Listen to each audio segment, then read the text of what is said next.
Hello friends, welcome back to our channel online GS by Diwakar and this is Satyam Parmar. इसमें हम देख रहे थे ज्योग्राफी से संबंधित पीवाईक्यू प्लस एमसीक्यूज। जैसा कि हमने आपसे वादा किया है कि इसमें हम आपको 10,000 क्वेश्चन प्लस सॉल्व कराएंगे, जिसमें कि पीवाईक्यू प्लस एमसीक्यू मिक्स रहेंगे। तो इसमें हमने देख लिया था पीजीटी का क्वेश्चन सॉल्व कर रहे थे। जो पेपर हुआ था पीजीटी का 2021 में पेपर हुआ था, उसको सॉल्व कर रहे थे। उसके 2 पार्ट हमने कर लिए थे, ये पार्ट 3rd है। अगर अभी तक आपने वो पार्ट नहीं देखा है तो आप स्टडी पीवाईक्यू पर जा कर के देख सकते हैं वहाँ से, ठीक है, जिस पर आपको सभी क्वेश्चंस मिल जाएंगे ज्योग्राफी से संबंधित। अगर अभी तक आपने इस चैनल को सब्सक्राइब नहीं किया है तो आप सब्सक्राइब भी कर लें, क्योंकि यहाँ पे आपको पर डे 1 से 2 सेशन मिलते हैं जो कि ज्योग्राफी से संबंधित होते हैं। ठीक है, चलिए आज बढ़ते हैं आज के सेशन में।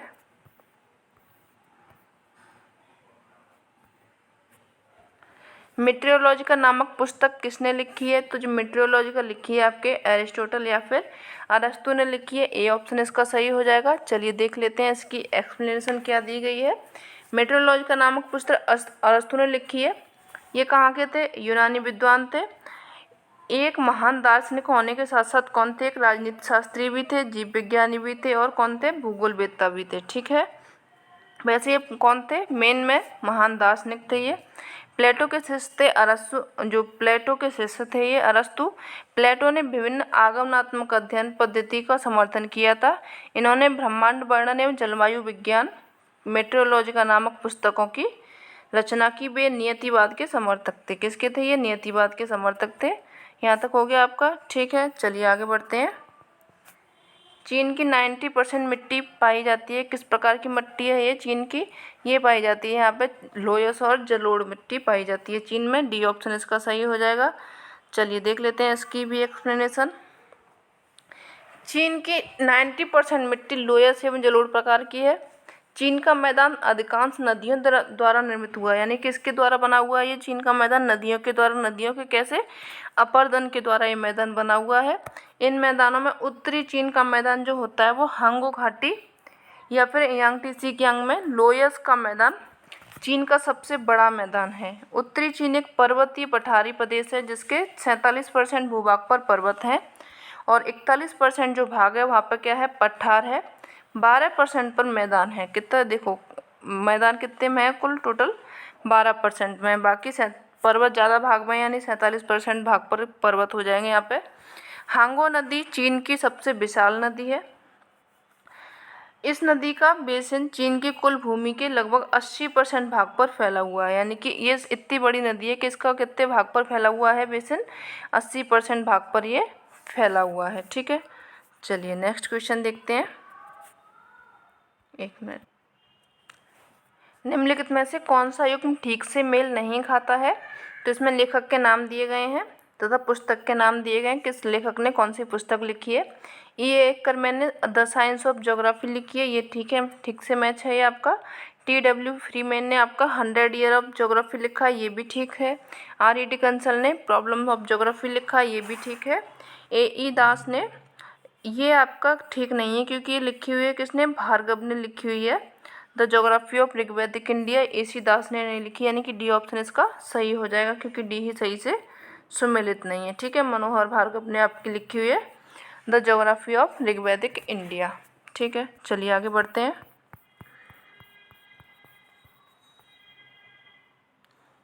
नीली क्रांति से आशय है। नीली क्रांति किसके लिए प्रमुख है? तो ये फेमस है आपके फिशेस के लिए, फिशरजी या फिर मछली पालन के लिए प्रसिद्ध है। देख लेते हैं। नीली क्रांति का संबंध है मत्स्य पालन से है।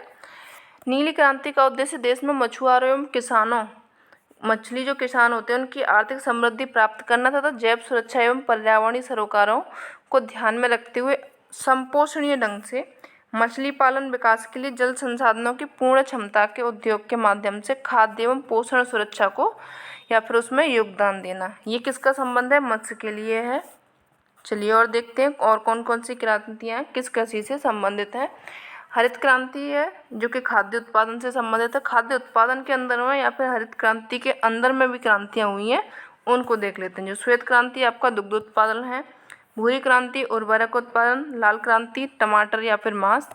नीली क्रांति आपका मत्स्य से हो गई, काली क्रांति पेट्रोलियम से हो जाएगी, गोल क्रांति आलू से, पीली क्रांति तिलहन से तथा सुनहरी क्रांति फल एवं सब्जी से हो जाएगी। ठीक है, ये हो गई आपकी सभी क्रांतियाँ। नेक्स्ट क्वेश्चन देखते हैं। अमेरिकी समाजशास्त्री लेविस ममफोर्ड ने नगरों के विकास की कितनी अवस्थाएं बताई थी? तो जो लेविस ममफोर्ड थे उन्होंने नगरों के विकास की टोटल 6 अवस्थाएं बताई थी, जो कि थी किस प्रकार से थी? ईओपोलिस, पोलिस, मेट्रोपोलिस, मेगालोपोलिस, टायरानोपोलिस और नेक्रोपोलिस। ठीक है, ये उन्होंने नगरों की 6 अवस्थाएं बताई थी कि किस तरह से नगर विकास करता है। चलिए नेक्स्ट क्वेश्चन देखते हैं। भूगोल में अपवादवाद के जनक किसको कहा जाता है? वॉन हम्बोल्ट हैं या फिर कांट हैं, रिटर हैं या फिर हर्ट्सहोन है? तो जो अपवाद के जनक बोला जाता है भूगोल में, वो बोला जाता है इमैनुअल कांट को। इसका बी ऑप्शन सही हो जाएगा। ठीक है, चलिए देख लेते हैं इसकी भी एक्सप्लेनेशन। 18वीं शताब्दी के जर्मन दार्शनिक थे इमैनुअल कांट। उनको अपवाद का प्रवर्तक या फिर जनक माना जाता है। कांट 1756 से लेकर 1796 तक लगातार 40 वर्षों तक प्रति वर्ष भौतिक भूगोल शीर्षक में एक पाठ्यक्रम प्रस्तुत करते थे। हर वर्ष इनका एक पाठ्यक्रम आता था 1756 से लेकर के 96 तक, यानी टोटल 40 वर्षों तक। अपवाद को प्रतिपादित करते हुए कांट ने बताया कि इतिहास और भूगोल दोनों अपने को व्यवस्थित या फिर क्रमबद्ध विज्ञानों जो विद्वान हैं उनसे भिन्न और अपवाद स्वरूप पाते हैं। क्रमबद्ध विज्ञान विशिष्ट तत्वों या फिर प्रक्रियाओं का व्यवस्थित क्रमबद्ध अध्ययन करते हैं, जबकि इतिहास कैसा करता है? कालिक अध्ययन करता है और भूगोल क्षेत्रीय अध्ययन करता है। ये किसने कहा था? कांट ने कहा था। ठीक है, ये आप लाइन याद रखेंगे, ये इम्पोर्टेंट लाइन है इसमें। चलिए आगे बढ़ते हैं। विश्व में निम्न में से किस देश में सर्वाधिक यौन अनुपात पाया जाता है? देख लेते हैं। ऑप्शन दिए गए हैं जापान, बाकी के ऑप्शन नीचे दिए गया है। संयुक्त राज्य अमेरिका, ब्राज़ील, सोवियत रूस। तो आपका सही ऑप्शन हो जाएगा, सबसे ज़्यादा लिंगानुपात पाया जाता है वो पाया जाता है सोवियत रूस में। डी ऑप्शन इसका सही हो जाएगा। चलिए देख लेते हैं। विश्व में सर्वाधिक लिंगानुपात सोवियत रूस में पाया जाता है, जहाँ प्रति 100 पुरुषों पर 116 महिलाएं हैं। कितनी है? 116 महिलाएं हैं। विश्व की औसत जनसंख्या का लिंगानुपात प्रति 100 स्त्रियों पर 102 पुरुष हैं।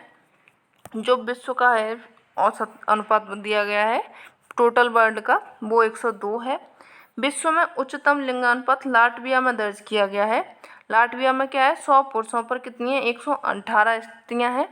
एवं सबसे कम लिंगानुपात संयुक्त अरब अमीरात में किया गया है, जिसका कि 100 स्त्रियां हैं और उन पर कितने हैं? 311 पुरुष हैं। यानी कि पुरुषों की संख्या यहाँ पर कितनी ज़्यादा है और 100 स्त्रियां हैं। 311 और पुरुष हो जाएंगे, 100 स्त्रियां हो जाएंगी। सबसे कम याद रखेंगे संयुक्त अरब अमीरात का और सबसे ज़्यादा याद रखेंगे लाटविया का। ठीक है, संयुक्त राष्ट्र संघ में सूचीबद्ध 139 देशों में लिंगानुपात स्त्रियों के अनुकूल है, 72 देशों में प्रतिकूल है। विश्व के शीर्ष लिंगानुपात वाले देश दिए गए हैं, उनको देख लेते हैं। लाटविया में स्त्रियों की संख्या दी गई है। लाटविया में 118 है, लिथुआनिया में 117 है, यूक्रेन में 117 है, रूस में 116 है, एस्टोनिया में 115 है, बेलारूस में 115 है। ये हो गए आपके स्त्रियों की संख्या। चलिए आगे बढ़ते हैं। निम्नलिखित में से कौन शाकाहारी घटक है? शाकाहारी घटक पूछा गया है। इसमें शेर है, हिरन है, बाघ है, मेंढक है। तो जो शाकाहारी हिरन होता है वो होता है आपका हिरन हो जाएगा, डियर। बी ऑप्शन इसका सही हो जाएगा। देख लेते हैं इसके बारे में भी। किसी खाद्य श्रृंखला में मुख्यतः शाकाहारी प्राणी ही प्राथमिक उपभोक्ता की श्रेणी में आता है, यानी कि जो साग सब्जी या फिर घास फूस खाता है वो प्राथमिक उपभोक्ता में आ जाता है। दिए गए जो विकल्प दिए गए हैं, शाकाहारी प्राणी हिरन है। किसी पारिस्थितिक तंत्र में जैविक संगठकों को 2 भागों में बांटा जाता है, स्वपोषी संगठक एवं परपोषित संगठक। जो स्वपोषित संगठक होते हैं वे अपना भोजन स्वयं बनाते हैं, वे जीव दूसरों पर निर्भर रहते हैं। परपोषित संगठक कहलाते हैं ये।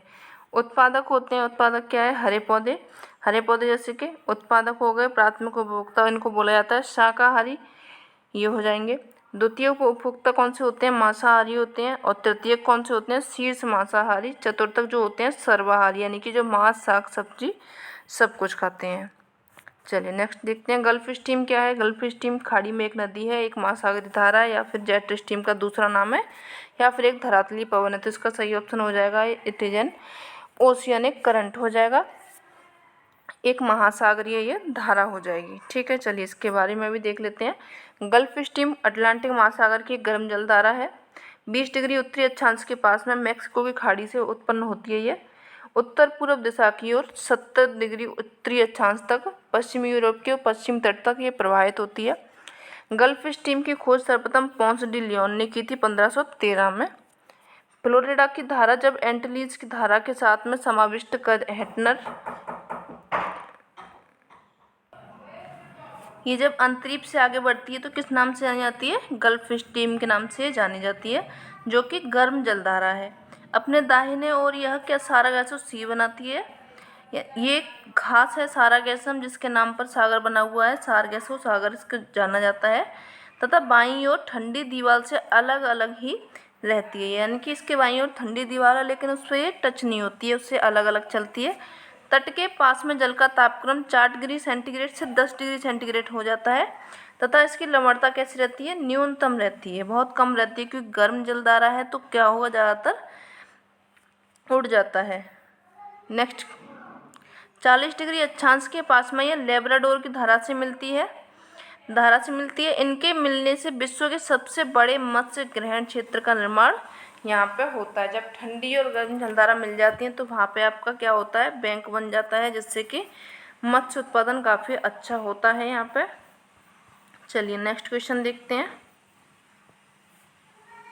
W.B. लेविस द्वारा प्रस्तुत घूर्णन फिसलन परिकल्पना निर्माण से संबंधित है। ये किससे संबंधित है? भ्रंश से, हिमगहर से, पेडिमेंट से या फिर सौर परिवार से। तो ये संबंधित है आपके सर्क से या फिर हिमगहर। बी ऑप्शन इसका संबंध सही हो जाएगा।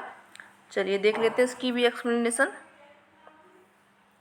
W.B. लेविस महोदय ने सन 1938 में जॉनसन के सिद्धांत में संशोधन कर हिमगहर सर्क के निर्माण की घूर्णन फिसलन परिकल्पना का प्रतिपादन किया था। नाम याद रखेंगे, घूर्णन फिसलन परिकल्पना किसकी है? लेविस की है। लेविस महोदय के अनुसार सर्क के निर्माण में हिम के पिघलने से प्राप्त जल का सर्वाधिक योगदान होता है। सर्क के निर्माण में संबंधी अन्य परिकल्पना कौन कौन सी हैं उनको देख लेते हैं, किस किस ने क्या परिकल्पना दी थी। वर्गसरण सिद्धांत दिया था जॉनसन ने। लक्षणवादी जो सिद्धांत दिया था गारवुड ने। घूर्णन फिसलन सिद्धांत दिया था W.B. लेविस ने। और हिम अपर्दन सिद्धांत दिया था हॉब्स ने। ये आप सिद्धांत समझ अच्छे से नोट कर लीजिएगा, क्योंकि ये TGT और PGT में काफ़ी पूछे जाते हैं, ये इम्पोर्टेंट हैं। ठीक है, चलिए नेक्स्ट देखते हैं। एक प्लेट का दूसरी प्लेट के नीचे खिसकने की प्रक्रिया को कहा जाता है। एक प्लेट जब दूसरी के नीचे जाती है तो उसको कहा जाता है सबडक्शन या फिर अवनयन, इसको कहा जाता है। बी ऑप्शन इसका सही हो जाएगा। चलिए देखते हैं इसकी भी एक्सप्लेनेशन। जब एक प्लेट क्या होती है, दूसरी प्लेट के नीचे धंसती है। ये प्लेट हो गई एक, ये जा रही है ऐसे इधर से जा रही है। दूसरी प्लेट हो गई ये, ठीक है, ये इसके ऊपर चढ़ गई या फिर ये इसके नीचे धंस गई, तो ये क्या हो गई आपकी सबडक्शन बन जाएगा। वह अभिसरण सीमा या फिर अवनयन कहलाती है। अभिसरण 3 प्रकार के होते हैं, महासागरीय व महाद्वीपीय प्लेट के बीच में, 2 महासागरीय प्लेटों के बीच में या फिर 2 महाद्वीपीय प्लेटों के बीच में। इनके बीच में अवनयन या फिर सबडक्शन हो सकता है। जब 2 प्लेटें एक दूसरे के विपरीत दिशा में अलग होती हैं, यानी कि 2 प्लेटें हैं, ये जा रही हैं आपकी विपरीत दिशा में, और नई परपटी का यहाँ पे क्या होता है, निर्माण होता है, तो उन्हें बोला जाता है अपसारी प्लेट कहा जाता है। जैसे कि कहाँ पे मिल रहा है आपका मध्य अटलांटिक का कटक, यहाँ पे क्या हो रही हैं, 2 प्लेटें अलग जा रही हैं। ठीक है, जहाँ ना तो परपटी नई बन रही है और ना ही परपटी का विनाश हो रहा है, तो उनको बोला जाता है आपका रूपांतरण या फिर संरक्षी भ्रंश इनको कहा जाता है। ठीक है, और वहाँ पे कोई भी उनका विनाश नहीं हो रहा, ना ही कोई परपटी बन रही है या फिर कोई जो अंदर स्थलाकृति बन रही है वो कुछ भी नहीं बन रहा, तो उसमें क्या बोला जाता है, रूपांतरण भ्रंश या फिर संरक्षी सीमा इसको कहा जाता है। ठीक है, प्लेट विवर्तनी के सिद्धांत के अनुसार पृथ्वी का स्थल मंडल 7 मुख्य प्लेटें हैं, कुछ छोटी प्लेटों में विभक्त है। प्लेट विवर्तनी की अवधारणा 1967 में दी थी, किसने, मैकेंजी, पार्कर एवं मॉर्गन ने इसको प्रस्तुत किया था। ठीक है, चलिए आगे देखते हैं। पेट्रोलॉजी किसका विज्ञान है? जो पेट्रोलॉजी विज्ञान है आपका सेलों का है। किसका है? सेलों का है। ए ऑप्शन इसका सही हो जाएगा। इसके बारे में भी देख लेते हैं। पेट्रोशास्त्री सेलों के विभिन्न स्वरूपों का अध्ययन करता है, जैसे खनिज की संरचना, उसकी बनावट क्या है, उसका गठन क्या है, स्रोत क्या है, उसके प्राप्ति स्थल, उसको कहाँ से ये स्थलाकृति या फिर संरचना मिला है, खनिज कहाँ से मिला है, ये परिवर्तन कैसे हुआ है उसमें, दूसरी शैलों के साथ में उसके संबंध खोजता है। ये किसका काम होता है, एक पेट्रोशास्त्री जो होता है उसका ये काम होता है। चट्टानें 3 प्रकार की होती हैं, आग्नेय चट्टानें, अपसादी चट्टानें, रूपांतरित चट्टानें। पेट्रोलॉजी में शैलों के चक्र निर्माण एवं स्वरूप का अध्ययन किया जाता है। ये किस में किया जाता है, पेट्रोलॉजी में। ठीक है, चलिए नेक्स्ट देखते हैं। सेवरॉय की पहाड़ियाँ स्थित हैं कर्नाटक में, केरल में, या फिर ऑप्शन दिए गए हैं यहाँ पे महाराष्ट्र में, तमिलनाडु में। जो सेवरॉय की पहाड़ियाँ मिलती हैं वो मिलती हैं आपको तमिलनाडु में। डी ऑप्शन इसका सही हो जाएगा। ठीक है, चलिए देखते हैं। सेवरॉय पहाड़ियाँ तमिलनाडु में स्थित हैं। तमिलनाडु का पठार दक्षिणी सह्याद्री तथा तमिलनाडु तटीय मैदानों के मध्य में विस्तृत है। इस पठार को 2 इकाइयों में बांटा जाता है। तमिलनाडु की जो पहाड़ियाँ हैं तथा कोयम्बटूर मदुरै उच्च भूमि है। ये पहाड़ियों के अंतर्गत जावरी, सेवरॉय, कलरयान, पंचमलाई पहाड़ियाँ ये सब सम्मिलित हैं। उच्च भूमि क्षेत्र में जो आती हैं बेंगाई ताम्रपाणी नदियों का बेसिन महत्वपूर्ण है। जो उच्च भूमि है तमिलनाडु की, वहाँ पर क्या आ जाता है, बेंगाई आ जाती है, ताम्रपाणी जो नदी आती हैं उनके बेसिन वहाँ पर स्थित हैं। और देख लेते हैं इसके बारे में। पश्चिमी घाट के स्थानीय तौर पर अनेक नाम हैं, जैसे कि महाराष्ट्र में इसको सह्याद्री के नाम से जाना जाता है। कर्नाटक और तमिलनाडु में इसको नीलगिरी में के नाम से जाना जाता है। केरल में अन्नामलाई एवं इलायची की पहाड़ियाँ इसको कहा जाता है। ये किसके नाम है, पश्चिमी घाट के ही नाम है सभी। ये काफ़ी पूछे जाते हैं तो ये भी आप याद रखेंगे किस कौन सा नाम कहाँ पे बोला जाता है। प्रायद्वीपीय पठार की सबसे ऊंची चोटी जो है वो अनाईमुडी, जिसकी की हाइट है 2695 मीटर, जो पश्चिमी घाट की अन्नामलाई पहाड़ियों में स्थित है। ठीक है, चलिए नेक्स्ट बढ़ते हैं। डेल्टा केम परिणाम में किसका है ये डेल्टा केम, हिमनद का, वायु निक्षेपण का, नदी निक्षेपण का, या फिर हिमनद अपरदन का। तो जो डेल्टा बनता है डेल्टा केम वो बनता है हिमनद निक्षेपण से। ए ऑप्शन इसका सही हो जाएगा। चलिए देख लेते हैं इसकी एक्सप्लेनेशन। हिमनद के अग्रभाग, एक मिनट बैटरी चलेगी फ़ोन की, चलो कोई बात नहीं है। हिमनद के अग्रभाग पर हिम के पिघलने के कारण कुछ मलबा के निक्षेप ढेर के रूप में या टीले के रूप में पाए जाते हैं। इस तरह के टीले को डेल्टा केम कहा जाता है। किसके रूप में पाए जाते हैं, जो निक्षेप होते हैं ढेर, किसके, मलबे के, बर्फ़ के मलबे के, जो हिम के पिघलने के कारण उनके साथ में मलबा आता है, उसके ढेर लग जाते हैं, टीला बन जाता है, उसको बोला जाता है डेल्टा केम। केम के किनारे तीव्र ढाल वाले होते हैं। केम की संरचना रेत तथा बजरी द्वारा निर्मित होती है। ठीक है, हिमनद के निक्षेपात्मक स्थलाकृति कौन कौन सी बनती हैं वो देख लेते हैं। हिमोड़ बनता है, ड्रमलिन बनता है, एस्कर, केम, केटिल, हमक, हिमनद, ये सब कैसे बनते हैं, स्थलाकृति निक्षेप जनते हैं, यानी कि निक्षेपात्मक स्थलाकृतियाँ। ये अपरदन के द्वारा कौन सी बनती हैं उनको देख लेते हैं। यू आकार की घाटी बनती है, लटकती घाटी बनती है, सर्क बनता है, हिमगहर, टॉर्न अरे, तीक्ष्ण कटक बनता है, हॉर्न बनता है, गिरिशृंग, नुनाटक, श्रृंगपुच्छ, भेड़पीठ, रॉस मोटाने, हिमसोपान, पैटरनास्टर झील, फ्योर्ड, ये सब किसके द्वारा बनते हैं, हिमनद के द्वारा बनते हैं, वो भी अपरदन के द्वारा बनती हैं स्थलाकृतियाँ। ठीक है, चलिए नेक्स्ट क्वेश्चन देखते हैं।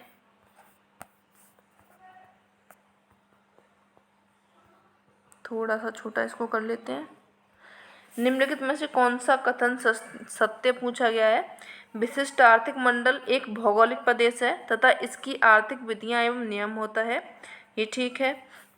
विशिष्ट आर्थिक मंडल एक प्राकृतिक प्रदेश है तथा इसकी प्राकृतिक विधियां होती हैं, ये नियम है, ये नहीं है।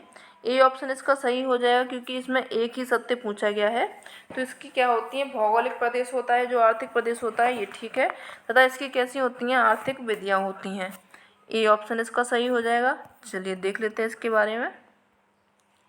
विशिष्ट आर्थिक क्षेत्र एक ऐसा विशिष्ट भौगोलिक क्षेत्र होता है जहाँ पर क्या होता है, आर्थिक कानून देश के अन्य क्षेत्रों के आर्थिक कानूनों की अपेक्षा अधिक उदार होते हैं। इस प्रकार के क्षेत्र में अन्य प्रकार के क्षेत्र शामिल होते हैं जिनमें मुक्त व्यापार क्षेत्र, मुक्त क्षेत्र, औद्योगिक क्षेत्र, मुक्त बंदरगाह क्षेत्र, नगरीय उद्यम क्षेत्र, ये सभी प्रमुख होते हैं इसमें।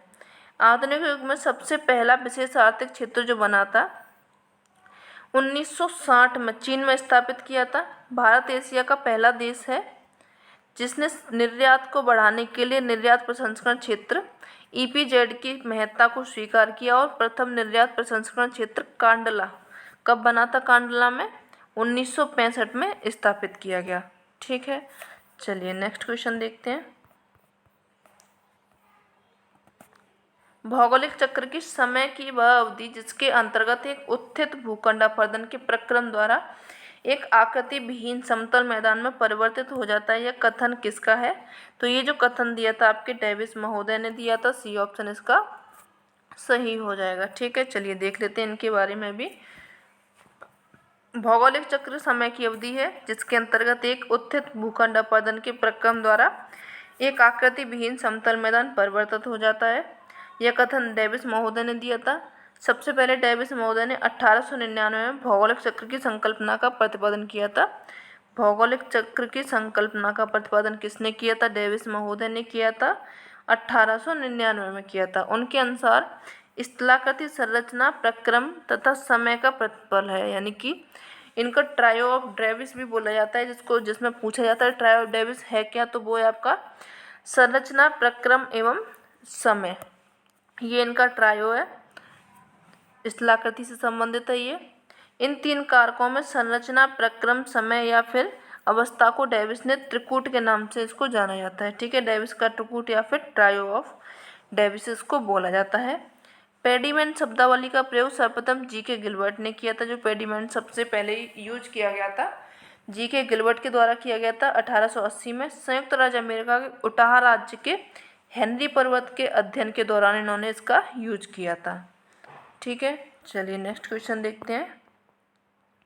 Theory of the earth with proof and illustration का लेखक कौन है? ये किसने लिखी थी इल्यूस्ट्रेशन? ये लिखी थी आपके जेम्स हटन ने। बी ऑप्शन इसका सही हो जाएगा।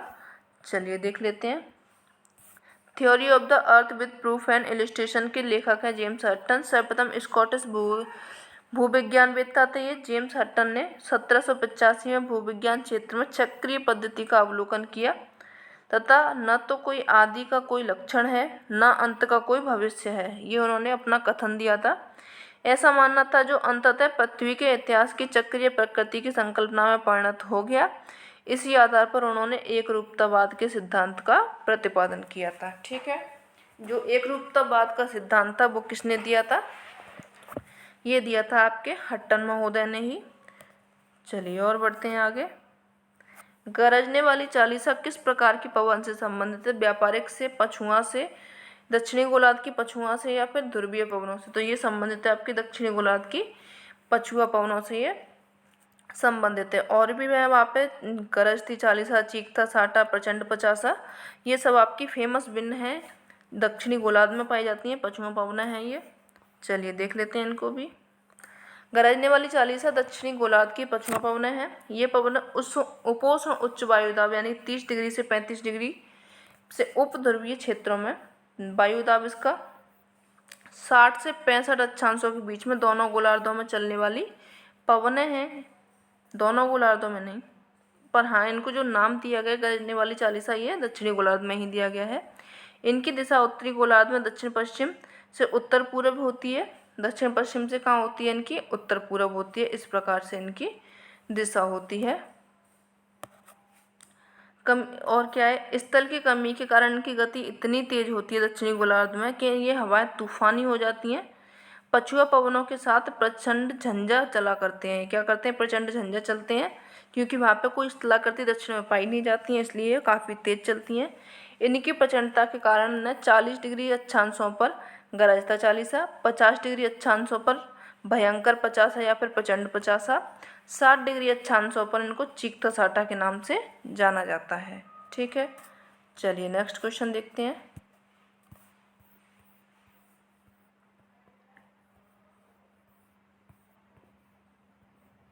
एक मिनट, थोड़ा सा छोटा कर ले इसको।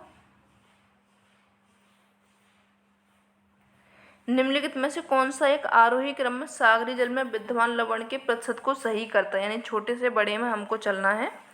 सबसे जो ज़्यादा होता है सोडियम क्लोराइड होता है सागरी जल में, तो सोडियम क्लोराइड सबसे लास्ट में देखना पड़ेगा हमको।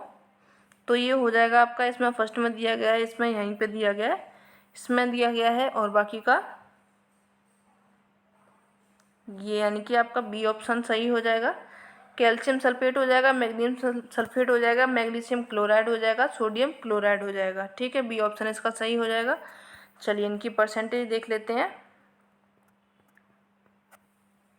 सोडियम क्लोराइड आपको मिलता है 77%, मैग्नीशियम मिलता है क्लोराइड 10.9%, मैग्नीशियम सल्फेट मिलता है 4.7%, कैल्शियम सल्फेट मिलता है 3.6%। बाकी के आप देख लीजिएगा, ज़्यादा नहीं पूछे जाते, ये 4 ही ज़्यादा पूछे जाते हैं। इनकी परसेंटेज आप याद रखेंगे, इनसे ही काम हो जाएगा। चलिए आगे बढ़ते हैं। महासागरों का औसत वार्षिक तापमान कितना होता है? महासागरों का जो औसत वार्षिक तापमान होता है 63 डिग्री फ़ारेनहाइट होता है, यानी कि ए ऑप्शन इसका सही हो जाएगा। सभी महासागरों का औसत वार्षिक तापमान 63 डिग्री फ़ारेनहाइट यानी कि 17.2 डिग्री सेंटीग्रेड निश्चित किया गया है। उत्तरी गोलार्ध का औसत वार्षिक तापक्रम 67 डिग्री फ़ारेनहाइट उत्तरी गोलार्ध में ज़्यादा है, 67 है, 19.4 डिग्री सेंटीग्रेड है, तथा दक्षिणी गोलार्ध का है 61 डिग्री फ़ारेनहाइट है, 16.1 डिग्री सेंटीग्रेड होता है। इस असमानता का प्रमुख कारण जो है दक्षिणी गोलार्ध में अत्यधिक जल के स्वतंत्र संचार होने में ऊष्मा में स्थानांतरण को बताया जा सकता है, क्योंकि वहाँ पर स्थल रूप कम है। सामान्य रूप से महासागरीय सतह में जल का उच्चतम तापमान 2 बजे सायंकाल तथा न्यूनतम तापमान जो किया जाता है 5 बजे, सुबह के 5 बजे या फिर 4 बजे अंकित किया जाता है। ठीक है, चलिए और देखते हैं। महासागरीय सतह का औसत तापमान 27 डिग्री सेंटीग्रेड होता है। यह विषुवत वृत्त से ध्रुवों की ओर में क्या होता है, घटता जाता है। ये आप थोड़ा सा याद रखेंगे कि जो विषुवत वृत्त से ध्रुवों की ओर में क्या होता है, घटता जाता है। चलिए और देखते हैं। कोपेन की स्कीम के अनुसार BSWH प्रकार की जलवायु कहाँ पे पाई जाती है? तो उनकी स्कीम के अनुसार ये जो जलवायु थी BSWH प्रकार की जलवायु राजस्थान था, लेकिन पूरे राजस्थान में तो ये नहीं थी, ये राजस्थान के पश्चिमी भाग में थी। लेकिन यहाँ पे क्या हुआ है, डायरेक्ट नाम राजस्थान दिया हुआ है, तो अगर आप लगाना चाहें तो ए लगा सकते हैं, वरना इसको आंसर टिक नहीं किया गया था, उन लोगों ने नहीं माना था, क्योंकि यहाँ पे पूरा राजस्थान दिया हुआ है। पूरा राजस्थान ना होकर के राजस्थान का पश्चिमी भाग होगा। ठीक है, चलिए देख लेते हैं इसकी एक्सप्लेनेशन। जर्मन वनस्पति विज्ञानी तथा जलवायु भूगोलवेत्ता थे व्लादिमीर कोपेन। 1900 में उन्होंने विश्व की जलवायु का वर्णनात्मक वर्गीकरण किया। सन 1918 में कोपेन ने अपने वर्गीकरण की योजना में संशोधन किया, परिमार्जन किया। औसत वार्षिक तापमान एवं औसत वार्षिक वर्षा तथा उसके ऋत्विक वितरण के आधार पर विश्व जलवायु वर्गीकरण को प्रस्तुत किया। कोपेन ने अपने वर्गीकरण की योजना में फिर से संशोधन किया 1931 में, 1936 में। ये संशोधन उनकी डेट पूछी जाती है कि उन्होंने कब कब संशोधन किया था, तो ये डेट आप याद रखेंगे। ये दिए गए हैं आपके। कोपेन के अनुसार जो भारत में पाई जाती है जलवायु, AMW जो पाई जाती है गोवा के दक्षिण में, AS पाई जाती है तमिलनाडु तथा तमिलनाडु का जो कोरोमंडल तट है वहाँ पे, AW पाई जाती है कर्क वृत्त के दक्षिण प्रायद्वीप पठार के अधिकतर भाग में। जो BHWH जो पूछी गई है ये पाई जाती है आपके राजस्थान के पश्चिमी भाग में। BSHW पाई जाती है उत्तर पश्चिम गुजरात में, पश्चिम राजस्थान में और पंजाब का कुछ भाग है। CW गंगा का मैदान हो जाएगा, राजस्थान हो जाएगा, पूर्वी जो राजस्थान है, मध्य प्रदेश हो जाएगा, उत्तर पूर्व भारत का अधिकतर क्षेत्र हो जाएगा। DFC पाया जाता है आपका कहाँ पे, अरुणाचल प्रदेश में। और ई प्रकार की आपको जलवायु पाई जाती है जम्मू कश्मीर और हिमाचल और उत्तराखंड में ये पाई जाती है। ठीक है, आयोग ने इसको क्या किया है, हटा दिया गया है, क्योंकि वो ऑप्शन उसके ठीक से नहीं दिए गए थे। चलिए और देखते हैं। महाद्वीपीय विस्थापन सिद्धांत को किसने प्रतिपादित किया था? जो महाद्वीपीय विस्थापन सिद्धांत दिया था वैगनर महोदय ने दिया था, 1912 में इसको दिया गया था, यानी कि सी ऑप्शन इसका सही हो जाएगा। महाद्वीपीय विस्थापन सिद्धांत का प्रतिपादन प्रसिद्ध भूगोलवेत्ता एवं भूगर्भ शास्त्री थे जलवायुवेत्ता भूगोल शास्त्री अल्फ्रेड वेगनर ने 1912 में प्रस्तुत किया, परंतु इसका विवेचना 1915 में हुई तथा 1920 में हुई थी। वेगनर ने माना कि कार्बोनिफेरस युग में समस्त स्थल भाग आपस में संलग्न थे, यानी कि एक से मिले हुए थे। जब कार्बोनिफेरस युग चल रहा था उस टाइम पे ये स्थल पिंड को वेगनर ने पेंजिया कहा। पेंजिया के जो चारों ओर में विशाल जल भाग था उसको वेगनर ने पेंथारासा कहा था। ठीक है, और देखते हैं इसके बारे में। पेंजिया का उत्तरी भाग बना लॉरेशिया तथा दक्षिणी भाग बना गोंडवाना को प्रदर्शित करता है। पेंजिया में 3 परतें थी, सियाल, थीमा, निफे। सियाल बिना किसी रुकावट सीमा पर तैर रहा था। यानी कि जो सीमा थी आपकी कैसी थी, लिक्विड फॉर्म में थी। आगे चलकर पेंजिया का विभाजन हो गया, परिणाम स्वरूप महासागर महाद्वीपों का वर्तमान स्वरूप बन गया तथा दिया गया था। किसने दिया था? ये वेगनर ने बताया था। पेंजिया का विभाजन कार्बोनिफेरस युग से प्रारंभ हुआ तथा गोंडवानालैंड का विभाजन जुरासिक युग में हुआ था। ठीक है, ये आप याद रखेंगे कब कब हुआ था इनका विभाजन या फिर विभाजन। चलिए नेक्स्ट क्वेश्चन देखते हैं। सागर द्वीप गंगा सागर पर स्थित है। कहाँ पर? ये बंगाल की खाड़ी के महाद्वीपीय मग्न तट पर, गंगा ब्रह्मपुत्र मैदान में, या फिर बंगाल की खाड़ी के महाद्वीपीय मग्न ढाल में, या फिर मध्य गंगा के मैदान में। तो ये पाया जाता है बंगाल की खाड़ी के महाद्वीपीय मग्न तट पर, ये पाया जाता है गंगा सागर। ए ऑप्शन इसका सही हो जाएगा। चलिए दादी बोल रही है जाने की गंगा सागर। गंगा सागर सागर द्वीप बंगाल की खाड़ी के महाद्वीपीय मग्न तट पर हुगली नदी के मुहाने के निकट स्थित है। हाल ही में यहाँ न्यू मूर्त द्वीप निर्मित हुआ है, जिस पर भारत एवं बांग्लादेश के बीच अधिकार को लेकर विवाद है। किसमें है ये? भारत एवं बांग्लादेश के बीच में विवाद चल रहा है। वर्तमान यह समुद्र में निमज्जित हो गया है। पंबन द्वीप, ये कहाँ पे? पंबन द्वीप मन्नार की खाड़ी में स्थित है। यह रामेश्वरम द्वीप के नाम से भी जाना जाता है। यह भारतीय प्रायद्वीप एवं श्रीलंका के मध्य में है। ठीक है, चलिए नेक्स्ट देखते हैं। चलिए ये आ गए आपके, इनको भी मिला लेते हैं। डी ऑप्शन कहाँ चला गया भाई इसका? चलिए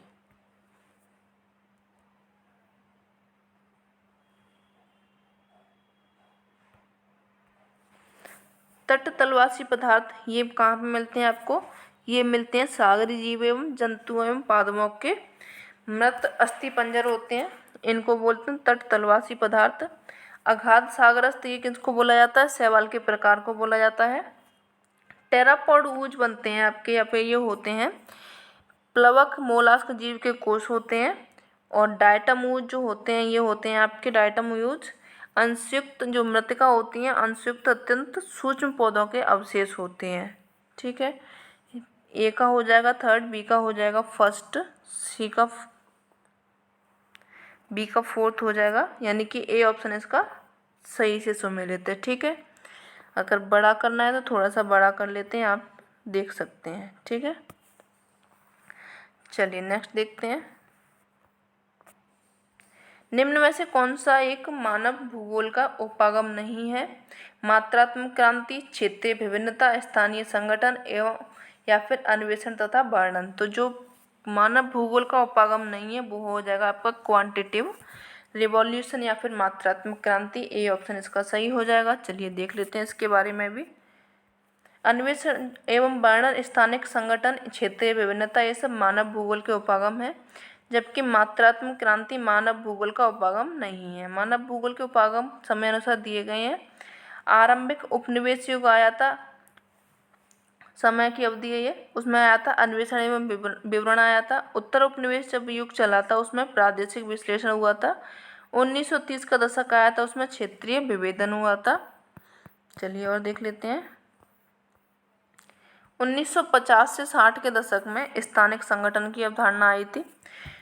1970 का दशक जब आया था तो उसमें मानवतावादी, आमूलवादी, व्यवहारवादी विचारधाराओं का उदय हुआ था। और 1990 का दशक आया था उसमें भूगोल में उत्तर आधुनिकतावाद का समय आ चुका था। ठीक है, यानी कि इसका ऑप्शन सही हो जाएगा ए। चलिए नेक्स्ट क्वेश्चन देखते हैं। इंडोनेशिया में निम्न में से कौन सी जलवायु पाई जाती है? मानसूनी जलवायु, विषुवतीय जलवायु, या फिर उष्ण आर्द्र जलवायु पाई जाती है। तो जो इंडोनेशिया है उसमें पाई जाती है आपकी इक्वेटोरियल क्लाइमेट या फिर विषुवतीय जलवायु इसमें पाई जाती है। बी ऑप्शन इसका सही हो जाएगा। ठीक है, चलिए देख लेते हैं इसके बारे में। दक्षिणी मलाया तथा इंडोनेशिया के द्वीप भूमध्य रेखा के समीप में स्थित है, जिसके कारण यहाँ भूमध्य रेखीय या फिर विषुवत रेखीय जलवायु पाई जाती है। वर्ष भर ऊंचा तापमान रहता है तथा प्रचुर वर्षा की जलवायु यहाँ पे प्रमुख विशेषता, यानी कि प्रचुर मात्रा में यहाँ पे वर्षा पाई जाती है। जलवायु की क्या है? ये प्रमुख विशेषता है। इंडोनेशिया हिंद एवं प्रशांत महासागर में अवस्थित है, दोनों दो सागर में स्थित है ये, हिंद महासागर एवं प्रशांत महासागर में। 1300 से अधिक द्वीपों का समूह है ये। इसके 5 प्रमुख द्वीप कौन कौन से हैं? जावा है, सुमात्रा है, कालीमंतन है, बोर्नियो जिसको बोला जाता है सेलेविज है, एरियन है, ये इसके क्या है 5 द्वीप हैं, मेन द्वीप हैं, ये पूछे जाते हैं। इन द्वीपों में सबसे बड़ा जो द्वीप है बोर्नियो है तथा सबसे छोटा जो द्वीप है वो जावा है। इंडोनेशिया का सर्वाधिक जनघनत्व वाला द्वीप जावा है। सबसे ज़्यादा जनघनत्व कहाँ पे पाया जाता है? इंडोनेशिया के द्वीप में जावा में पाया जाता है। यहाँ देश का 60% जनसंख्या निवास करती है, यानी कि कितनी परसेंट यहाँ पे निवास करती है? 5 द्वीप हैं इसके मेन। लेकिन जो सबसे ज़्यादा घनत्व पाया जाता है, यानी सबसे ज़्यादा जनसंख्या पाई जाती है, वो पाई जाती है आपके जावा द्वीप में। चलिए नेक्स्ट देखते हैं। एंथ्रेसाइट इज क्या है ये? एंथ्रेसाइट कोयला है, तेल है, तांबा है, निकेल है। तो जो एंथ्रेसाइट आपका जाना जाता है या फिर प्रकार है किसका? ये कोयला का प्रकार हो जाएगा। ए ऑप्शन इसका सही हो जाएगा। कोयला काले भूरे रंग का कार्बन युक्त ठोस जीवाश्म ईंधन है जो ज्वलनशील होता है और मुख्यतः अवसादी सेलों की परतों में यह पाया जाता है। इसकी रचना कार्बोनिफेरस युग में यानी कल्प में वनस्पतियों के भूमि के नीचे दबने अब अधिक समय तक क्या हुई थी? ये दबी रही थी। दबे रहने के परिणाम स्वरूप ये कोयला बन गया। कार्बन की मात्रा और कठोरता के अनुसार कोयला 4 प्रकार का होता है। 4 प्रकार कौन कौन से हैं इनको देख लेते हैं। एंथ्रेसाइट, बिटुमिनस, लिग्नाइट, पीट होता है कोयले का प्रकार। इनके भी बारे में जान लेते हैं। एंथ्रेसाइट जो कोयला होता है ये श्रेष्ठतम होता है, काफ़ी अच्छा माना जाता है इसको, जिसमें कार्बन की मात्रा 90 से 95% तक पाई जाती है। जबकि आर्द्रता इसमें क्या होती है? बहुत ही कम या न्यूनतम होती है। यह अत्यंत कठोर होता है, चमकीला होता है, काले रंग का यह होता है। इसका प्रयोग उच्चतम कोटि का कोक बनाने में किया जाता है। बिटुमिनस आया। बिटुमिनस उच्च कोटि का कोयला है लेकिन श्रेष्ठ नहीं है। श्रेष्ठ कौन है?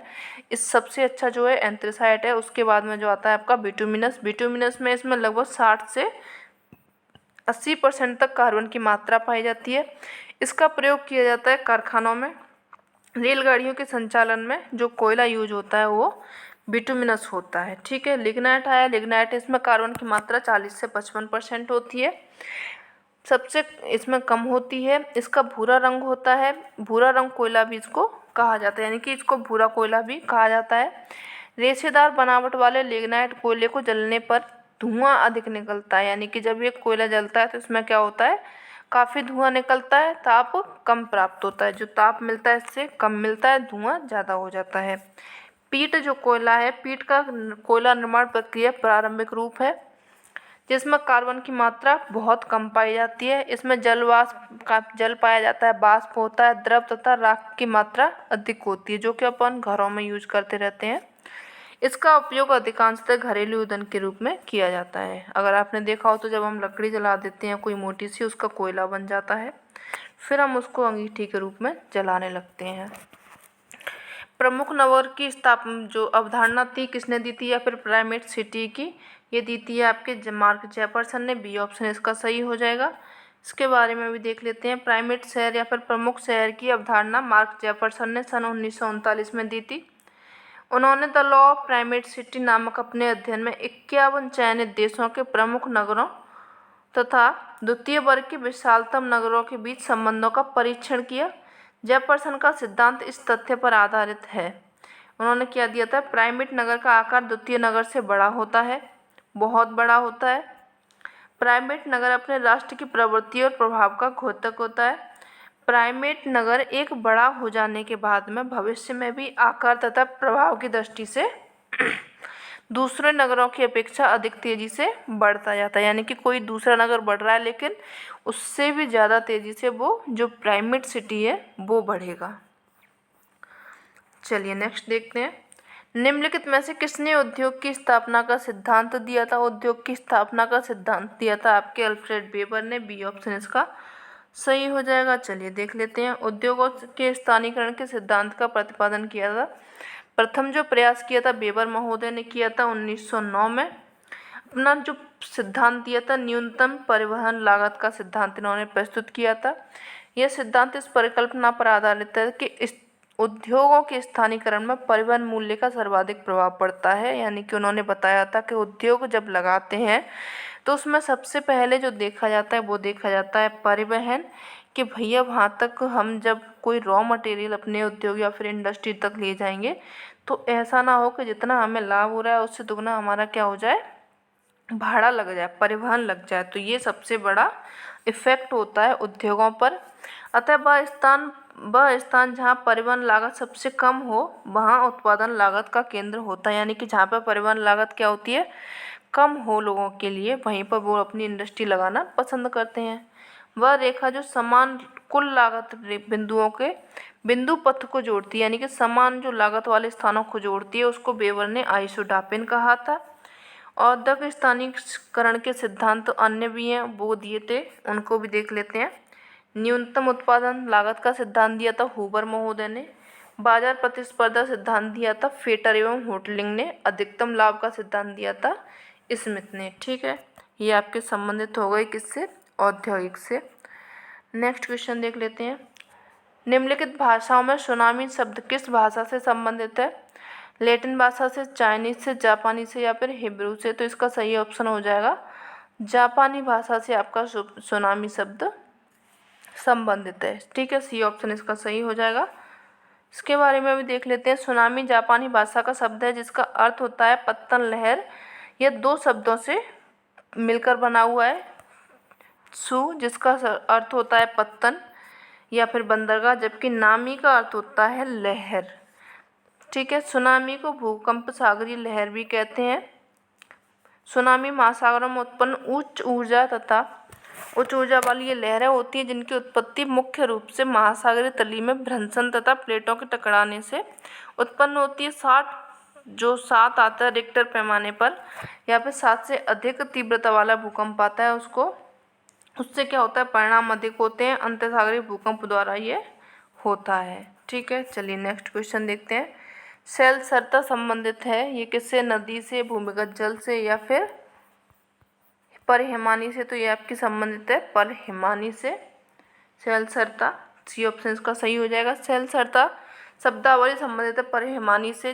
शैल मलबा जिसमें बड़े तथा बारीक सभी प्रकार के कण होते हैं, इसके समूह को जो घाटी में एकत्रित होकर ढाल के अनुसार अग्रसर होता है, शैलसरता उसको कहते हैं। परंतु यह आवश्यक नहीं है कि प्रस्तरसरता सदैव घाटियों से होकर ही प्रभावित हो। कभी कभी उत्तर ढाल से शैल मलबा सरता के रूप में प्रभावित होती है। शैलसरता में पदार्थों का श्रेणीगत अनुसार उत्क्षेपण के कारण ये होता है। ठीक है, चलिए नेक्स्ट क्वेश्चन देखते हैं।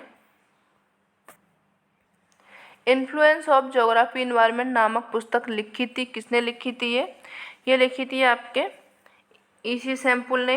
बी ऑप्शन इसका सही होगा। अमेरिकन ये भूगोलवेत्ता हैं, देख लेते हैं इनको। पुस्तक है ये, इनके भूगोलवेत्ता दिए गए हैं। एक मिनट, इसमें अच्छा हाँ, इनकी पुस्तकें दी गई हैं। मैं ये देख रही थी कि ये मिलाने वाला तो आया ही नहीं था। इन्फ्लुएंस ऑफ ज्योग्राफी इन्वायरमेंट ये ईसी सैम्पुल ने लिखी थी। New world problem in political geography Isaiah Bowman ने लिखी थी। Geography in 20th century Griffith Taylor ने लिखी थी तथा civilisation and climate Ellsworth Huntington ने लिखी थी। ठीक है, नेक्स्ट क्वेश्चन देख लेते हैं। युर्त इज अ हाउस ऑफ, या फिर युर्त किसका घर है? तो ये जो घर बनाते हैं ये लोग, किर्गिज का घर है युर्त। बी ऑप्शन सही हो जाएगा। आवासीय घर देख लेते हैं उनके कौन कौन से होते हैं। युर्त जो बनता है किर्गिज या फिर किर्गिज का होता है। इग्लू एस्किमो का होता है। मोंगोलस पिग्मी का होता है गुफा या फिर झोंपड़ी बुशमैन बनाते हैं। क्रॉल बनाते हैं मसाई। तिपी बनाते हैं रेड इंडियंस। ठीक है, चलिए नेक्स्ट क्वेश्चन देखते हैं। संयुक्त राज्य अमेरिका के मिसिसिपी में लोयस के निक्षेप को क्या कहते हैं? जो लोयस का निक्षेप मिसिसिपी में पाया जाता है उसको बोला जाता है एडोब के नाम से। ए ऑप्शन इसका सही हो जाएगा। ठीक है, संयुक्त राज्य अमेरिका के अर्ध शुष्क भाग तथा मिसिसिपी एवं मिसौरी नदियों की घाटियों में लोयस के समान मिट्टी का जमाव मिलता है। इस जमाव को संयुक्त राज्य अमेरिका में एडोब कहा जाता है। क्या बोला जाता है इसको? एडोब बोला जाता है। संरचना तथा अन्य गुणों में एडोब यूरोप तथा एशिया के लोयस जमाव में से पूर्णतः कैसे होते हैं? साम्य रखते हैं, यानी कि उनके समान ही होते हैं। जैसे कि कहाँ पे मिलते हैं आपके? यूरोप तथा एशिया में मिलते हैं। बेल्जियम तथा फ्रांस में लोयस को बोला जाता है लेमन। कहाँ पे बोला जाता है ये लेमन? बेल्जियम और फ्रांस में बोला जाता है। पवन के द्वारा उड़ाई गई धूलों के निक्षेप से निर्मित जवाब को लोयस कहा जाता है। यानी जो पवन आती है, पवन के साथ में धूल जाती है, उसका कहीं पर जाकर के वो अपरदन कर देते हैं या फिर उनका जब मिट्टी का जमाव हो जाता है धूल का, तो उसके जो जमाव होता है उसको बोला जाता है लोयस। लोयस का सर्वप्रथम अध्ययन जर्मन विद्वान थे वॉन रिchthofen, उन्होंने इसका अध्ययन किया था, चीन में किया था। चीन का उन्होंने नाम रखा था लोयस का मैदान। ठीक है, चलिए आगे बढ़ते हैं। इनमें से कौन सा भूगोलवेत्ता है जो ब्रिटिश भूगोलवेत्ता हैं? ब्रिटिश जो हैं वो आपके हैं पीटर हैगेट, बी ऑप्शन इसका सही हो जाएगा। ये कैसे हैं? ब्रिटिश भूगोलवेत्ता हैं। चलिए कौन कौन कहाँ के ये देख लेते हैं। हैगेट आपके ब्रिटिश के हैं, ब्लॉन्स आपके फ्रांसीसी हैं, रेडजेल जर्मन के हैं, हेटनर ये भी जर्मन के हैं। ठीक है, चलिए आगे बढ़ते हैं।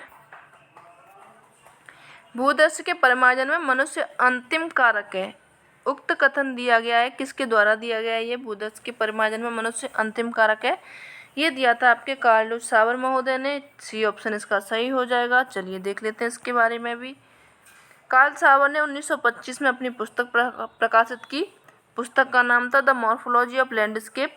भूदृश्य की संकल्पना का विस्तृत उन्होंने विवेचन किया था इसमें।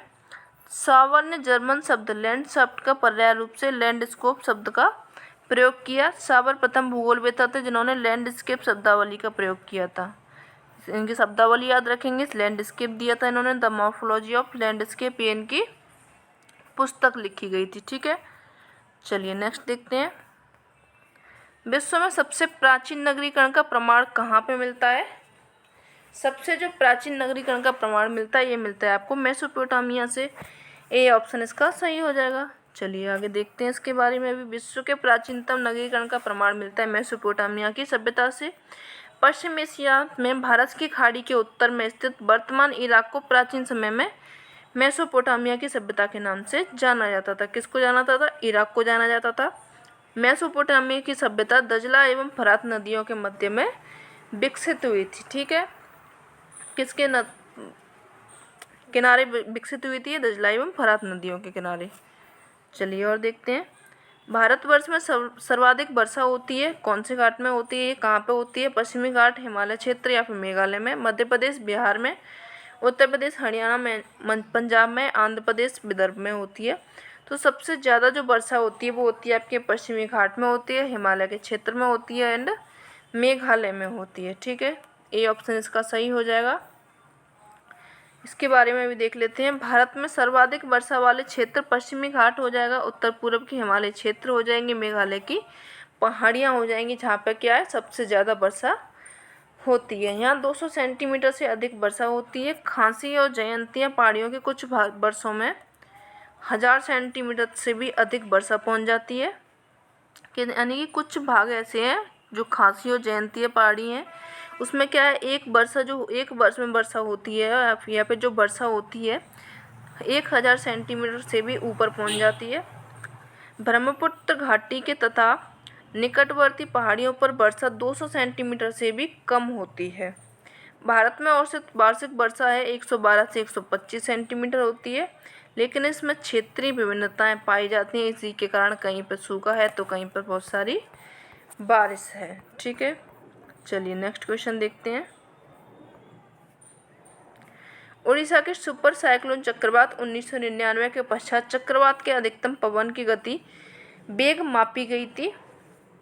कौन सा वो चक्रवात था? वो था आपका फॉलन चक्रवात, 2013 में आया हुआ था। इसकी अधिकतम गति मापी गई है 1999 के बाद में। ठीक है, उड़ीसा का जो चक्रवात आया था सुपर साइक्लोन इसको बोला नाम दिया गया था, 1999 में आया था। उसके बाद में भूकंप आया, जो चक्रवात आया आपका 2013 में। उष्णकटिबंधीय चक्रवात फालिन में अधिकतम पवन की गति मापी गई है। इस चक्रवात का फालिन नाम, जिसका अर्थ होता है नीलम, थाईलैंड द्वारा दिया गया था। किसके द्वारा दिया गया था? थाईलैंड के द्वारा दिया गया था। इस चक्रवात से सर्वाधिक प्रभावित राज्य जो था उड़ीसा एवं आंध्र प्रदेश था। ठीक है, चलिए नेक्स्ट क्वेश्चन देखते हैं। उष्णकटिबंधीय सदाबहार वन का कौन सा क्षेत्र है, यानी कि कौन से क्षेत्र में आपके उष्णकटिबंधीय सदाबहार वन पाए जाते हैं? तो ये पाए जाते हैं वेस्टर्न घाट में या फिर पश्चिमी घाट में सदाबहार वन पाए जाते हैं। चलिए इनको भी देख लेते हैं। उष्णकटिबंधीय सदाबहार वन पश्चिमी घाट की पश्चिमी ढाल पर, उत्तर पूर्वी क्षेत्र की पहाड़ियों पर, अंडमान निकोबार द्वीप समूह में ये पाए जाते हैं। ये वन उष्ण और आर्द्र प्रदेशों में पाए जाते हैं जहाँ पर वार्षिक वर्षा जो होती है 200 सेंटीमीटर से अधिक होती है। औसत वार्षिक तापमान 22 डिग्री टेम्परेचर रहता है यहाँ पे, या फिर उससे थोड़ा सा अधिक रहता है। उष्णकटिबंधीय वन सघन एवं परतों वाले होते हैं। इन वृक्षों की लंबाई 60 मीटर या उससे अधिक होती है। ये वर्ष भर वृक्ष हरे भरे दिखाई देते हैं। इनमें पाए जाने वाले जो प्रमुख वृक्ष होते हैं वो होते हैं रोजवुड हो गया, महोगनी हो गया, एनी हो गया, एबोनी हो गया। ये आपके कैसे हैं? सदाबहार वन है, उष्णकटिबंधीय सदाबहार वन के टाइप्स हैं। ठीक है, ये वन भारत के कुल वन क्षेत्र यानी 2.61% भूभाग पर ये पाए जाते हैं। देश के सर्वाधिक भाग पर पाए जाने वाले वन होते हैं उष्णकटिबंधीय शुष्क पर्णपाती वन है, जो कि सबसे ज़्यादा भाग पर पाए जाते हैं, जो देश के कुछ कितने क्षेत्र में है 40.86% भाग पर ये फैले हुए हैं। ठीक है, चलिए नेक्स्ट देखते हैं। दिनारिक प्रजाति कहाँ पर निवास करती है? ये स्विट्जरलैंड में या फिर उत्तरी स्कॉटिनेविया में, पुर्तगाल में, पोलैंड में। तो ये निवास करती है आपके स्विट्जरलैंड में। ए ऑप्शन इसका सही हो जाएगा। जो दिनारिक प्रजाति है स्विट्जरलैंड से यूगोस्लाविया तक के प्रदेशों में निवास करती है। दिनारिक प्रजाति काकेशियाई के उप समूह का अंतर्गत में आती है। किसके? काकेशियाई के उप समूह के अंतर्गत आती है। प्रजातियों का वर्गीकरण दिया गया है, किसके आधार पर हुआ है ये? त्वचा के रंग के आधार पर किसने दिया था? कुवियर ने दिया था। ये बालों के रंग एवं बनावट के आधार पर हेडन ने दिया था।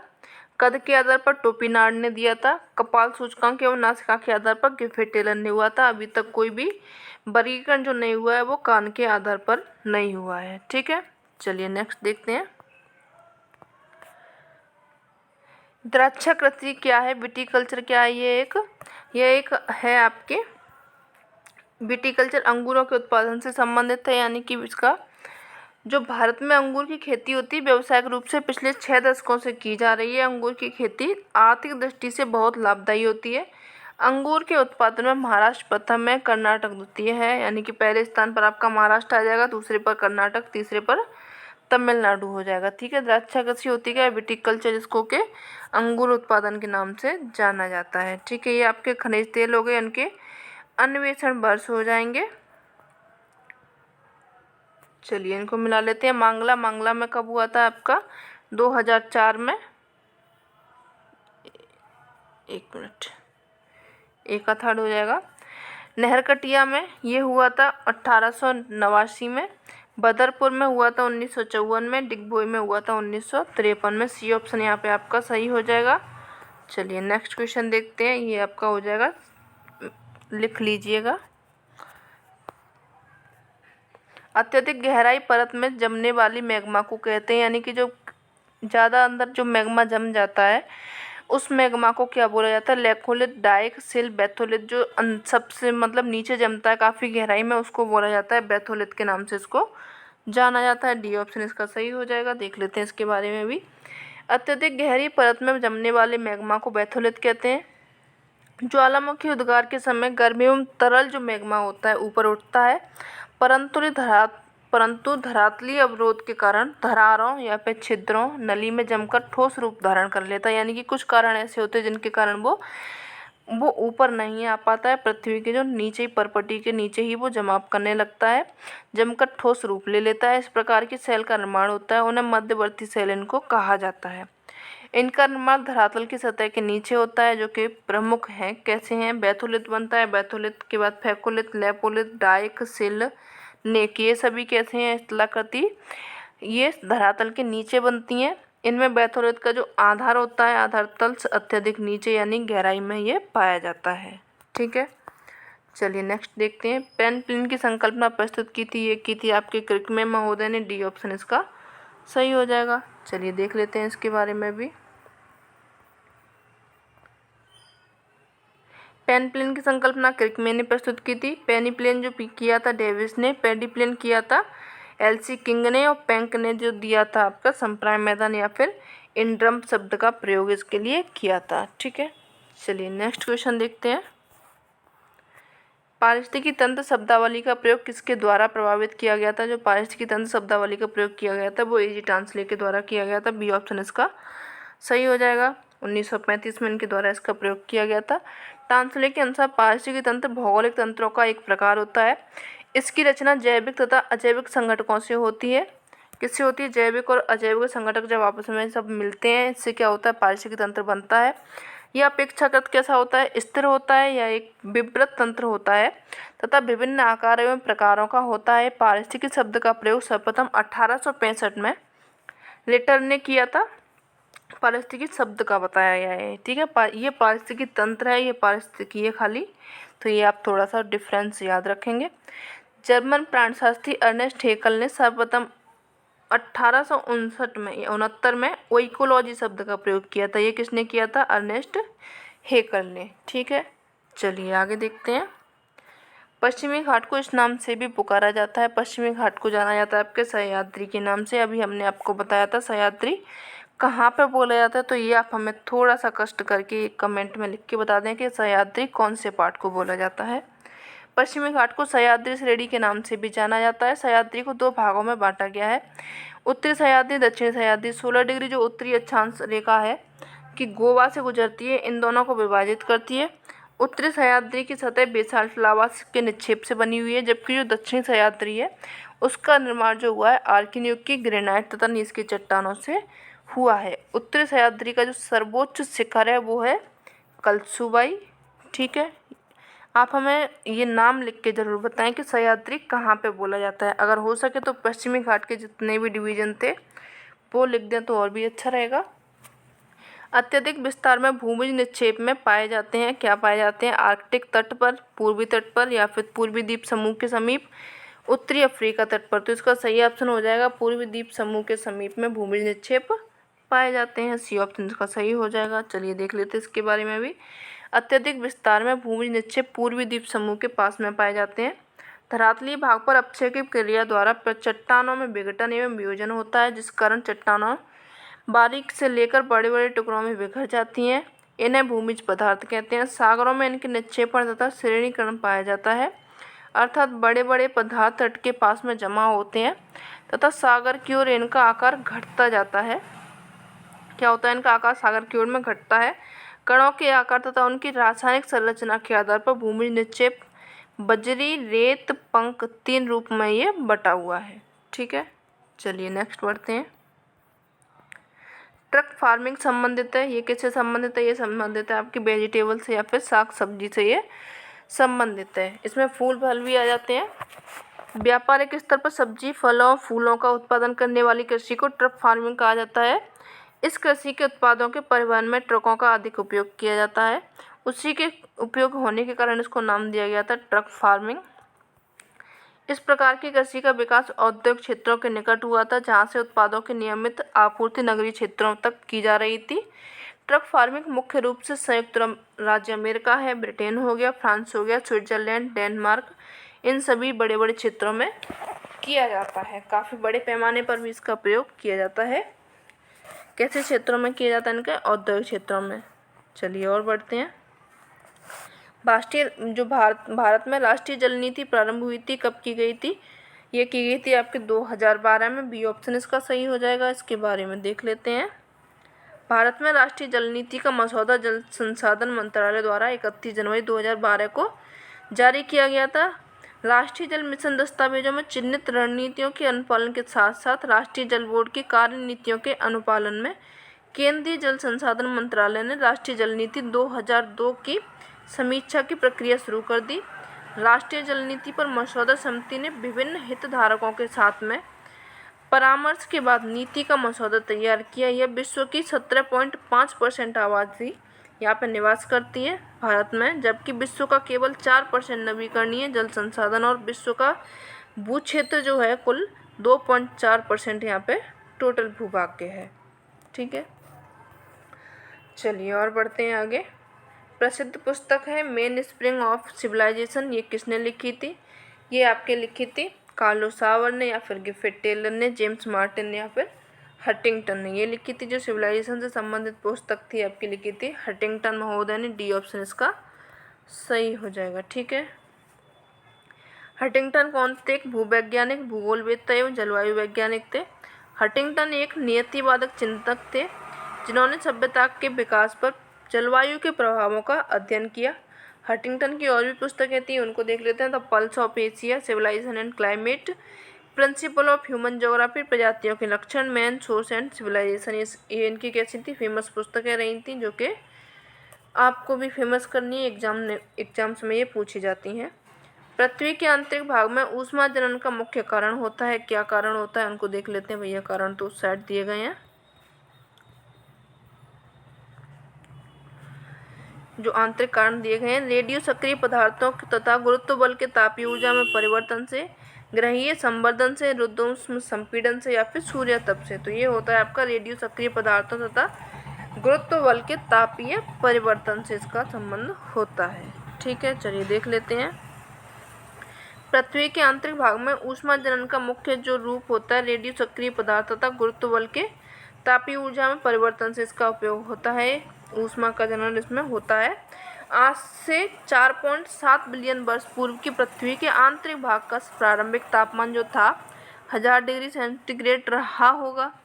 आगे चलकर रेडियो सक्रिय पदार्थ द्वारा पृथ्वी के आंतरिक भाग में ऊष्मा में वृद्धि प्रारंभ हुई होगी। 4 से 4.5 बिलियन वर्ष पूर्व पृथ्वी के अंतराम तथा मेंटल का अलगाव हुआ होगा, जबकि लोहे का तापमान बढ़कर गलनांक को प्राप्त हुआ होगा। गलित लोहे अंतराल में डूबने पर 2 गुणा 10⁻37 अर्थ गुरुत्व बल ऊष्मा के रूप में मुक्त हुई होगी, जिसके कारण पृथ्वी के अंदर पदार्थों का बड़े पैमाने पर पिघलाव हुआ होगा। पुनर्गठन होने से विभिन्न मंडल यानी कि अंतरम, मेंटल तथा क्रस्ट का यहाँ पर निर्माण हुआ होगा। ये उन्होंने बताया, एक अपना गैस करके बताया हुआ है कि इस प्रकार से यहाँ पे घटित हुआ है। चलिए नेक्स्ट देखते हैं। भारत में जो क्रांतियाँ आई थी, चलिए काली या फिर श्याम क्रांति जिसको बोला जाता है, वो किससे संबंधित है? पेट्रोलियम से है। पीत क्रांति आपके संबंधित है पीत या फिर पीली क्रांति तिलहन से। बादामी क्रांति आपके संबंधित है मधुमक्खी पालन से। बर्तुल क्रांति या फिर इसको गोल क्रांति या फिर इसको राउंड रिवॉल्यूशन, ये संबंधित है आपकी पोटैटो से। तो इसका सही ऑप्शन हो जाएगा 4, 3, 1, 2 सी ऑप्शन इसका सही हो जाएगा। ठीक है, ये आपकी क्रांतियाँ दी गई हैं। क्रांति अभी हमने आपको ऊपर भी कराई थी। ठीक है, चलिए इसको भी देख लेते हैं। रुको और जाओ निश्चयवाद प्रतिपादन किसने किया था? तो ये किया था आपका गिफ्ट टेलर ने। डी ऑप्शन इसका सही हो जाएगा। ठीक है, रुको और जाओ निश्चयवाद का गिफ्ट टेलर ने प्रयोग किया था। इसमें नव निश्चयवाद एवं वैज्ञानिक निश्चयवाद भी इसको कहा जाता है। गिफ्ट टेलर ने इस बात पर बल दिया था कि वातावरण द्वारा किए जाने वाले प्रमुख नियंत्रण की उपेक्षा नहीं की जा सकती है। वास्तव में न तो प्रकृति का मनुष्य हूँ पर पूरा नियंत्रण है, और न ही मनुष्य प्रकृति का विजेता है। दोनों एक दूसरे के क्रियात्मक संबंध है। मानव उन्नति के लिए आवश्यक है मनुष्य प्रकृति का सहयोग प्राप्त करे। ये किसने कहा था? आपके गिफ्ट टेलर ने कहा था। ठीक है, नेक्स्ट क्वेश्चन देखते हैं। वायुमंडल की परतों में निचली परत कौन सी है? सबसे जो निचली परत है, इसमें जो इसको बोला जाता है, देखो नाम दिया गया इसका परिवर्तन मंडल, लेकिन इसको क्षोभ मंडल भी बोला जाता है। तो इसको बी ऑप्शन इसका सही हो जाएगा। सबसे निचली परत इसको जाना जाता है। परिवर्तन मंडल वायुमंडल का सबसे निचला स्तर होता है। क्षोभ मंडल की ऊंचाई जो पाई जाती है 14 किलोमीटर है। यह ध्रुवों के निकट में जो 8 किलोमीटर तक हो जाती है। विषुवत वृत्त पर यह 18 किलोमीटर होती है। समस्त मौसमी घटनाएं इसी मंडल में होती हैं। इस संस्तर में प्रत्येक 165 मीटर की ऊंचाई पर तापक्रम या फिर तापमान 1 डिग्री सेंटीग्रेड घटता जाता है। जैविक क्रिया के लिए संस्तर सबसे महत्वपूर्ण है। तापमान की स्थिति के अनुसार वायुमंडल को 5 विभिन्न संस्तरों में बांटा गया है। 5 कौन कौन सी लेयर्स हैं आपकी? ये हो जाएंगी क्षोभ मंडल, समताप मंडल, मध्य मंडल, आयन मंडल, बहिर्मंडल। ठीक है, चलिए नेक्स्ट क्वेश्चन देख लेते हैं। संयुक्त राष्ट्र विकास कार्यक्रम प्रतिवेदन 2015 के अनुसार 188 देशों के मानव सूचकांक में भारत के कोटि कितने पर है? ये 131 है। इसका ऑप्शन सही हो जाएगा, ए ऑप्शन सही हो जाएगा। ठीक है,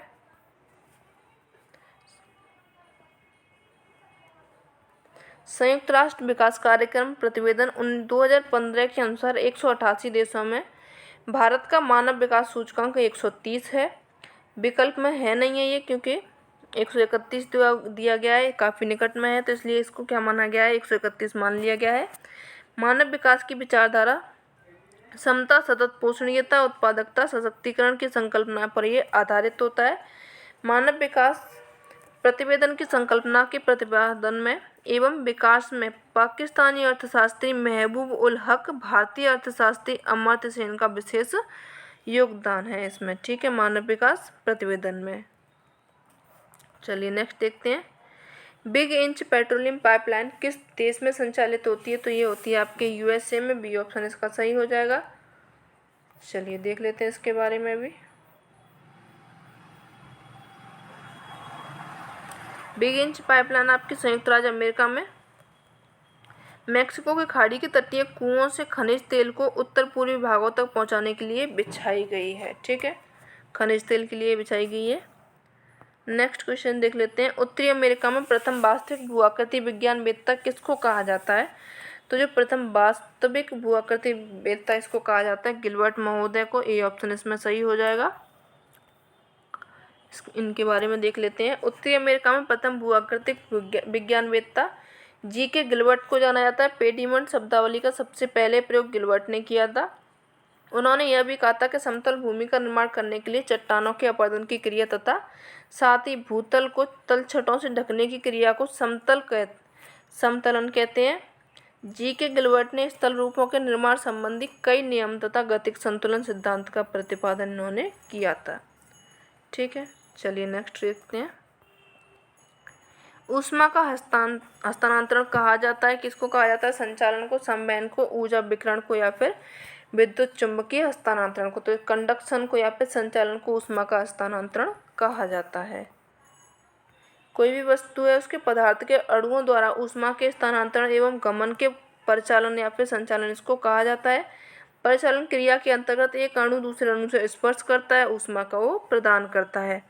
जब हम जैसे कोई लोहे की रॉड गर्म करेंगे तो वो क्या होगी, एक अणु से दूसरे अणु को ऊर्जा देती है जिससे कि वो गर्म हो जाती है। संचालन की प्रक्रिया में ऊष्मा का गमन एवं स्थानांतरण दो रूपों में होता है। एक ही वस्तु के एक भाग से दूसरे भाग में होता है। किसी एक वस्तु से उसके संपर्क में स्थित दूसरी वस्तु के पदार्थ के द्रव्यमान के संचलन द्वारा एक स्थान से दूसरे स्थान में ऊष्मा का स्थानांतरण की प्रक्रिया को संवहन कहा जाता है। संवहन की प्रक्रिया केवल तरल पदार्थों में होती है, गैसों में यह प्रभावी नहीं हो सकती, ठीक है, ये हो सकती है। चलिए नेक्स्ट देखते हैं।